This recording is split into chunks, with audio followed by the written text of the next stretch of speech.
Hi friends, welcome to new video of Growing Knowledge YT Official. আজকে আমরা নতুন কিছু ফ্যাক্টস নিয়ে চলে এসেছি। আশা করি এগুলো আপনাদের ভালো লাগবে। সো ভিডিওটা লাস্ট অবধি দেখুন এবং ভালো লাগলে অবশ্যই একটি লাইক এবং চ্যানেলটি সাবস্ক্রাইব করে দেবেন। আমরা নতুন আরেকটি এপিসোড নিয়ে হাজির হয়েছি। আজকের এপিসোডটির আলোচ্য বিষয় ব্ল্যাক হোল। পৃথিবীর মানুষের কাছে তথা মহাকাশের এক বিস্ময় জিনিস ব্ল্যাক হোল, যাকে দানব বললেও ভুল হবে না। ব্ল্যাক হোল মহাকাশের এমন একটি স্থান জুড়ে রয়েছে যার মাধ্যাকর্ষণ শক্তি এতই প্রখর যে তার হাত থেকে কোনো কিছুই পালাতে পারে না, এমনকি আলোর রশ্মিও। ব্ল্যাক হোলের ধারণা নিয়ে আমাদের অনেকের মধ্যে একটা ধোঁয়াশা কাজ করে। হয়তো ভালোভাবে জানার সুযোগ হয় না, কিংবা শেষমেশ নিজেদের এই বলে সান্ত্বনা দেয় যে জগতে এমন অনেক কিছুই আছে যা আমাদের জানার দরকার নেই। কিন্তু না, অজানা সব কিছুই জানার আগ্রহ থাকতে হবে এবং জানতে হবে।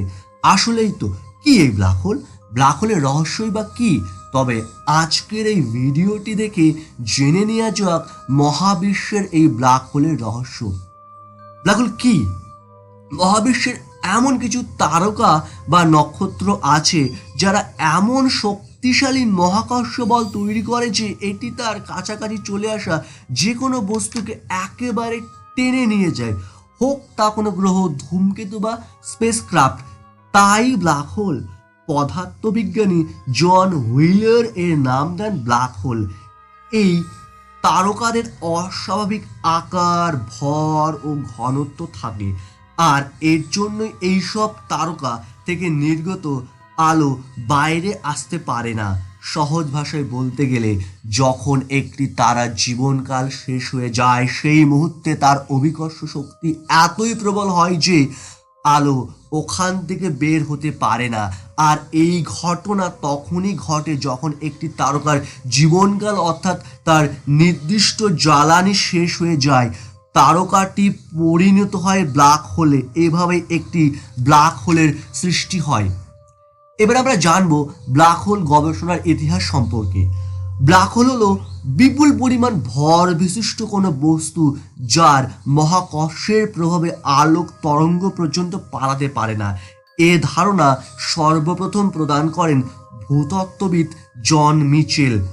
1796 সালে গণিতবিদ পিয়ারে সিমন ল্যাপ্লেস একই মতবাদ প্রদান করেন তার Exposition du Système du Monde বইয়ের প্রথম ও দ্বিতীয় সংস্করণে।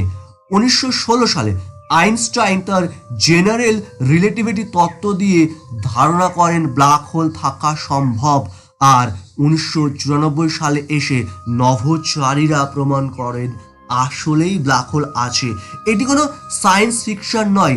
জার্মান বিজ্ঞানী স্কুয়ারস্কাইন্ড 1916 সালেই দেখান যে কোনো তারকা ব্ল্যাক হোলে পরিণত হতে পারে। কত বড় এই ব্ল্যাক হোল? ব্ল্যাক হোল ছোট হতে পারে, আবার বড় হতে পারে। বিশেষজ্ঞদের মতে ক্ষুদ্রতম ব্ল্যাক হোল একটি পরমাণুর সমান হতে পারে। এই জাতীয় ব্ল্যাক হোলগুলো অনেক ক্ষুদ্র, কিন্তু তাদের এক একটার ভর হতে পারে বিশাল কোনো পর্বতের সমান। আবার অন্য এক ধরনের ব্ল্যাক হোলকে বলা হয় স্টেলার বা নাক্ষত্রিক। এর ভর আমাদের সূর্যের ভরের চেয়েও 20 গুণ বেশি হতে পারে। খুব সম্ভবত অনেক অনেক বেশি ভরেরও নক্ষত্র রয়েছে পৃথিবীর ছায়াপথে। সবচেয়ে বৃহৎ ব্ল্যাক হোলকে বলা হয় সুপারমেসিভ। ভরের উপর ভিত্তি করে ব্ল্যাক হোলকে 4 ভাগে ভাগ করা যায়, যেমন supermassive black hole, intermediate black hole, macro black hole, stellar black hole. যখন একটি ব্ল্যাক হোল ও তারকারা পরস্পরের খুব কাছাকাছি আসে তখন অনেক উচ্চ ক্ষমতা সম্পন্ন আলো উৎপন্ন হয়। বিজ্ঞানীরা স্যাটেলাইট এবং কিছু বিশেষ ক্ষমতা সম্পন্ন টেলিস্কোপ ব্যবহার করেন এই উচ্চ ক্ষমতার আলোকে পর্যবেক্ষণ করতে। এবার আমরা জানবো ব্ল্যাক হোল কি পৃথিবী ধ্বংস করতে পারে। ব্ল্যাক হোল মোটেও স্পেস বা মহাশূন্যের এতটা কাছে ভ্রমণ করে না যে তা কোনো তারকা, চাঁদ বা গ্রহকে তার শিকার বানাতে পারে। আর পৃথিবীও কোনোদিন ব্ল্যাক হোলে পরিণত হবে না, কারণ কোনো ব্ল্যাক হোলই কিন্তু পৃথিবীর সৌরজগতের এতটা কাছাকাছি নয়। কোনো কোনো ব্ল্যাক হোলের ভর সূর্যের সমতল হতে পারে, কিন্তু তখনও পৃথিবী এবং অন্যান্য গ্রহগুলো ওই ব্ল্যাক হোলকে কেন্দ্র করে ঘূর্ণয়মান থাকবে, যেমনটা আগে ছিল। সুতরাং দেখা যাচ্ছে যে ব্ল্যাক হোল আমাদের জন্য এখনও কোনো হুমকির সংবাদ বয়ে আনেনি এবং অদূর ভবিষ্যতেও আনবে না বলে আশা করা যাচ্ছে। ভিডিওটি ভালো লাগলে অবশ্যই আপনারা সামাজিক কাজে লেগে করুন, ভিডিওটি শেয়ার করুন, কমেন্ট করুন এবং লাইক করুন, এবং অবশ্যই আমাদের চ্যানেলটি আপনারা সাবস্ক্রাইব করে দেবেন।